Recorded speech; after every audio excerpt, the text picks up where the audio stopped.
Dr. Jared for Twin Cities Metabolism. Today's video blog is going to be that on resistant weight loss and the most extreme form of resistant weight loss called metabolic damage or a broken metabolism. It's a very common occurrence in today's society to run into someone, or potentially this is you out there, where you're doing everything right, you're eating right, you're exercising, you may even be eating, almost starving yourself and exercising quite a bit, but no matter what you do, the scale will not budge. It just simply will not move. You may have been to your doctor, checked your thyroid, been to a dietitian, they tell you to lose weight, been to your trainer, told to exercise more, but ultimately no matter what you do, you just simply cannot lose weight even though you do all the right things. So what ultimately causes this? If you're in this place, how can you break free from this? What are some practical tips to help reverse this condition called metabolic damage? So first off, let's just go right into metabolic damage, broken metabolism, slow metabolism, and resistant weight loss are a very real thing.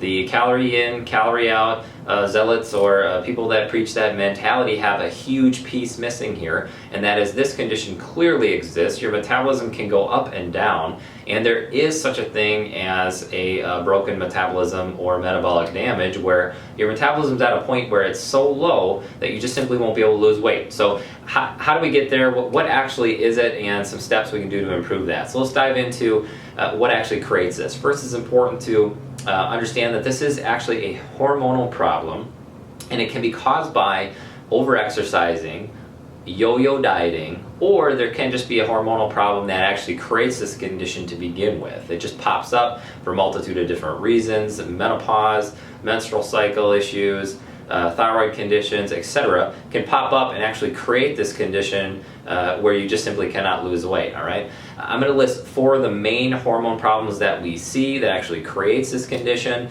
And again, it's important to remember that these are the underlying causes and the ultimate result of this condition and cascade of hormone problems that meld together and create a slow metabolism or the inability to lose weight. All right, so the first one we're going to go over that creates metabolic damage, or is commonly seen in this condition, is going to be that of low thyroid. Very common to see someone who cannot lose weight have some thyroid abnormalities.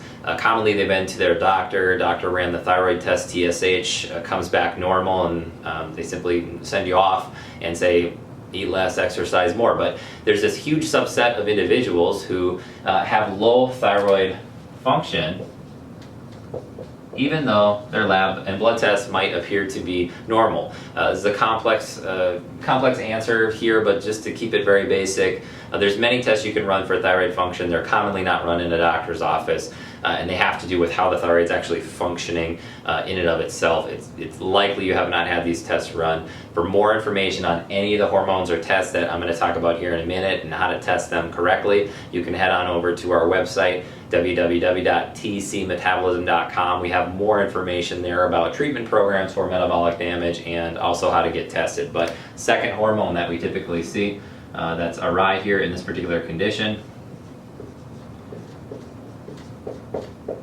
is going to be low leptin or leptin resistance. And leptin is a hormone that tells your body and your brain that you have fat to burn. So low levels of leptin or leptin resistance essentially result in what we call hidden fat, or fat that your body just simply will not break down no matter how long you spend on the treadmill. Okay? Third factor we see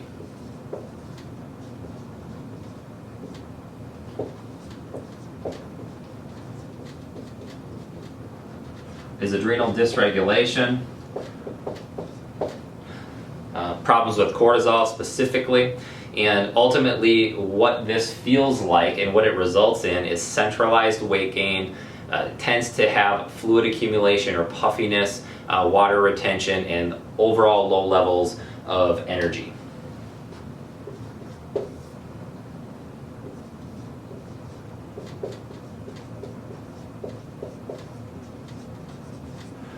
Fourth hormone that we're going to hit on here, remember there's many more, but the fourth hormone that we're going to hit on today is low testosterone. Commonly when somebody's in severe cases of metabolic damage, again, cannot lose weight, this hormone tends to drop quite substantially, and you see a low libido, low sex drive, as well as inability to put on muscle mass. All right.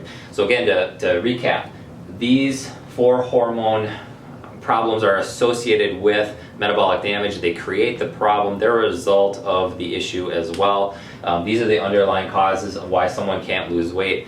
Calories in, calories out, of course, always matters with weight, but at this point in time, in the most of your cases of metabolic damage, someone can be eating 800 calories per day and still not losing weight, even though they might be 250 pounds. So this is a much more common thing than you think, and these are the reasons why here. So let's get right into the practical tips about, if this is you, what can I do, what at-home tips can I do to actually improve this.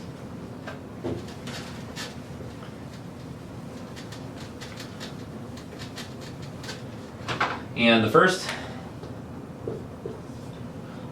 thing to mention right away is actually a do not. So this is what you should not be doing. I repeat, do not do this. This is the most common advice you will see out there in cases of resistant weight loss, stubborn weight loss. But if you are more down the road of metabolic damage, broken metabolism, you absolutely do not want to decrease your calories and up your cardiovascular exercise like running. This is a recipe for disaster. This makes metabolic damage worse. It slows down metabolic rate, and ultimately it results in rebound weight gain, something substantial. All right, so that's an absolute do not. But the things we do want to do, and what we utilize in our office here and recommend for those that are suffering from this condition is, number 1, go ahead and get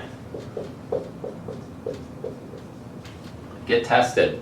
Again, for more information, go to our website on what tests we recommend. However, this should involve thyroid tests, adrenal gland tests, cortisol, DHEA, food sensitivities, tests of the intestinal tract lining, inflammatory markers, liver markers.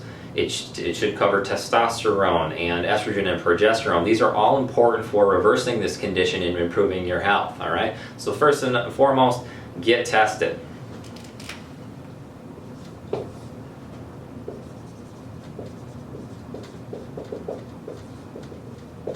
And we'll get to the at-home things here in just one moment. But secondly is, from these tests you should be able to establish a metabolic diagnosis or hormonal picture as to what's actually creating and holding up your weight loss. Critically important. You don't want to guess. Our motto here is don't guess, get tested. These tests are available. It's something that you absolutely need to do to make sure that you're going to get the utmost positive outcome. Once you get tested and get a metabolic diagnosis, you should be working with a health professional, someone who is going to be able to help you reverse, improve those hormone conditions so that you can follow the next couple of steps here and that you get the ultimate result. So if for some reason this isn't available to you, the third step is going to be one that you do at home, and that's going to be to slowly increase your calories. We mentioned slowly. Again, as I talked about earlier, decreasing your calories is a recipe for disaster. Increasing your calories very rapidly is a recipe for disaster, and it could result in substantial weight gain very quickly. But the key here is slow and steady. If you slowly increase your calories a little bit by little bit per week, your metabolism will just slide up to meet that demand, and you will not experience weight gain, and ultimately your metabolic rate, or how many calories you burn in a day, will be going up. Number 4 is use what we call refeeds.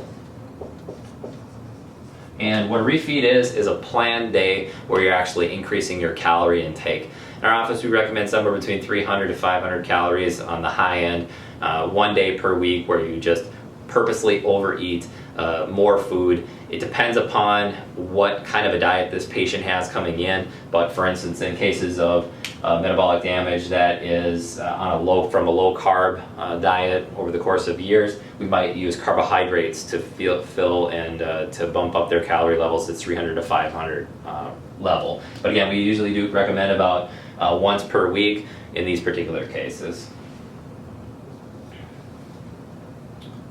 Number 5, if you are a